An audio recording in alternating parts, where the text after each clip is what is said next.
What is good, NIO family? It's Rey-Jay back with another video, and in this one I'm going to be talking about the one and only NIO stock and what you should be looking out for the future. I'm also going to break down what on earth the price action of NIO is suggesting and why on earth I have some very important things to discuss. I'm also going to talk about what's going on with the CPI report, how this may affect not only NIO but the overall economy, the stock market, the Fed, and all that going forward, what's going on with the earnings season, and also what NIO put on their Twitter page, which is very bullish news for the long-term future. Now, before I break anything down about NIO, before I get started, I do have to mention a couple of things real quick. Firstly, I'm not a financial planner. Don't take any of this as financial advice. And also, if you guys can, please smash the like button if you want to see more videos like this. It not only benefits me, it benefits the entire NIO community as a whole. And the last things, if you guys can, please check out the Moomoo link down below and in the description. If you sign up for Moomoo, the link down below, and deposit $100 into the account, you're guaranteed up to 10 free stocks, each worth up to $2,500.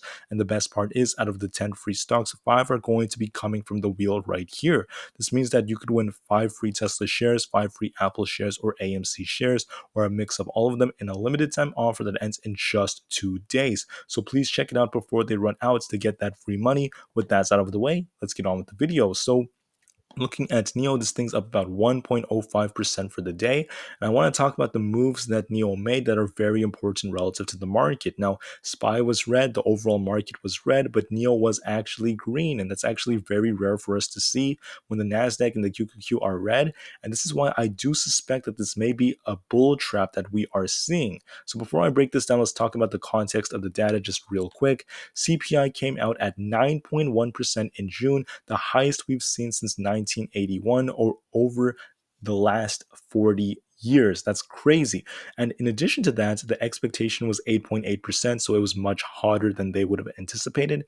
Core CPI, excluding food and energy, was 5.9% in the green. And once again, that's very, very high compared to the estimate of 5.7%. So we're seeing CPI just going up again. And this was just for June. However, this information, this data, was actually skewed. So let me show you why on earth this is important. Obviously, I mentioned these details, and we can see the energy index rose 41.6% over the last 12 months. That's the highest we've seen since April 1980. And the food index increased by 10.4% for the 12 months ending in June. So once again, the highest increase we've seen since February of 1981, a 1.3% increase month over month. Once again, the highest month-over-month increase we've seen for the year. And in my opinion, we have some good news about this for, I would say, the long-term future of the markets. The good news I have for you is this. When we look at the data and we break it down specifically, you look at gas prices. Gas prices were going up and up and up and up since the year started, even a little bit before that. We can see from the data. And what's interesting is we appeared to see our average USA gas price for retail at its peak on the 13th of June at $5. Now look at the next week. This was like the penultimate week of June. We got $4.96. Then the last week of June, we got $4.87. It went down a bit. First week of July 2022, we got $4.77. Now or at least as of right now during this week, we're at $4.65 on average, so a 40-cent decrease compared to the peak. This is an indication that CPI may start to go down from here, and this could be a sign that the peak was already there. When we see gas this high, it's obviously a sign of a recession and things like that. So this could be a good sign for the markets for the long term. Hopefully, as we get the future CPI reports for the month of July, for August, September, we start to see a decrease. And if it decreases really fast, that's going to be good for the markets. Now, when it comes to the response of the Fed, I want to talk about this first. If you look at the data, more than 30 central banks across the world have actually raised their rates by a full point or more, meaning they've been more hawkish. Whether it's like Brazil or Canada or Russia or different countries all over Asia or even parts of Europe. But the US isn't there. So the question is the US going to finally do the full point? Is it going to be a 100 basis point rate hike or not? And that's something I can't really answer. I don't truly know exactly what the Fed is going to do just yet. It's either going to be most likely a 75 basis point hike or a 100. I personally would prefer a 100, and the market is actually not fully priced in a 100 yet. So if that's the case, it could lead to some downside if we see more indications of that as we get closer to the date on July 27th. But other than that, we just don't know just yet. Now, I would prefer the Fed being a lot more hawkish. I would really like to see that. It's one of those things we'll have to wait and see as we get closer to the date, as it's more on the media and places like that. Now, looking at earnings whispers, we have a lot of earnings coming up between now and the end of July, and also the first few weeks of August. But specifically between now and the end of July, 70% of the S&P 500 companies are going to be reporting earnings. It could be big if we see a lot of decent reports. Could have a decent effect on the markets, but I think reports being not that great are more likely to be the outcomes because we had the lockdowns in China, we had gas prices going up, we had all these hardships that may have had negative effects on earnings. So this could have a negative effect on the overall market. I mean, we'll have to wait and see, but I just think that's a little bit more probable. What does this mean for NIO? What does all this data mean for NIO? Well, the CPI report was hot, right? And that could be indicative of a more hawkish Fed. When news like that comes out, typically the markets may not respond as happily. Now, there are indications that, gas prices and inflation may start to go down and start a downward trend. That's good. But when you face this issue, there's the possibility of a Fed being even more hawkish. So markets are like kind of in the middle right now.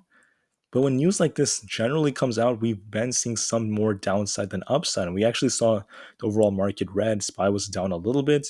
But as I mentioned before, the SPY actually dropped below that 378 support zone. And we pushed and actually bounced off 374, which is another key area I highlighted.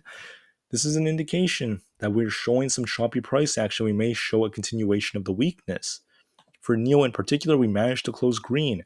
And what you'll notice is NIO dropped all the way down to about $20.24. We push up to almost 22, 21.8 to be precise. Then after that, we slowly bleed off a bit and close a little green. I personally did not expect this. I thought downside would be a lot more probable for the markets. With that said, I mean, this is almost looking like a dictionary, a bull trap. You're seeing this big push, getting people excited, and it kind of trades sideways a bit from there. In my opinion, it's not looking the best. Now, if the market pushes up, and there's a correlation I'm seeing between NIO and the overall market, but we could particularly compare it to SPY. And I know SPY is not always the best thing to use, but when you consider the fact that the market's been this correlated, the market is almost running in unison. It's been doing that for so many months. We could actually do this. So the SPY has a gap up here, 388, but the SPY could also drop down, and it's been respecting a bit of a downward trend over the last couple of days. So what could happen is the SPY might actually drop this week for just a few more days, and in the future, right, the SPY might actually see a bit of a push all the way up to this gap fill area. And I believe when the SPY fills this gap, that's when NIO is going to fill its gaps up there too. Do I see that happening now? Not necessarily. I think it's less likely. And what I think is more probable is when you consider that NIO has, let me just show you something interesting. I've mentioned this before. I know people do not like to hear this. NIO has these gaps down here, all right? NIO has a gap at $19.23. And what I'm saying about the gap down there is if NIO can't hold 20 bucks, this thing will most likely fill that gap in the 19s. Now, why would we not hold 20 bucks? Well, if you look at the price action, look what happened. We got a nice push up, and since then we've been respecting. I can actually use 2-hour candles to show you this to make it more clear. Over the last few days, look at NIO. It's been slowly downtrending. Slowly kind of downtrending. And you could see, if I zoom in, we're testing the low 20s now. We actually touched 20.04, then we touched 20.24. So we're starting to touch 20. And if we can't hold 20, this thing is most likely going to fill that gap down. Now, considering the price action, considering this potential bull trap, I'm a little bit more bearish than bullish for NIO. I think it's more likely to actually test $20 again, the support zone right there. I don't know if we're going to break below it just yet. If we do, the 19 gap fill is most likely going to come. So let me talk about the support and resistance levels. We have some support at 20.8 and 20.2. Those are the two big ones. But the thing is, 20.2 is not solid or like perfect because we've touched 20.04 before. So it's more like between 20 and 20.2, that range, that's where support is. Our resistance is going to be at 22 and also 22.27. Be on the lookout for that. So what do I think is the most likely outcome for NIO? As I mentioned, I'm a little bit more in favor of downside. I mean, that's just how the chart kind of looks based off the news. I really don't like to say that about NIO, but it's just the uncomfortable truth. Into opening, there could be another push up, maybe another trap like move. But if that's the case, we could get another rejection, start to downtrend. We might actually see a big move kind of down like this. And if NIO doesn't hold 20.8, it could actually start to drop below.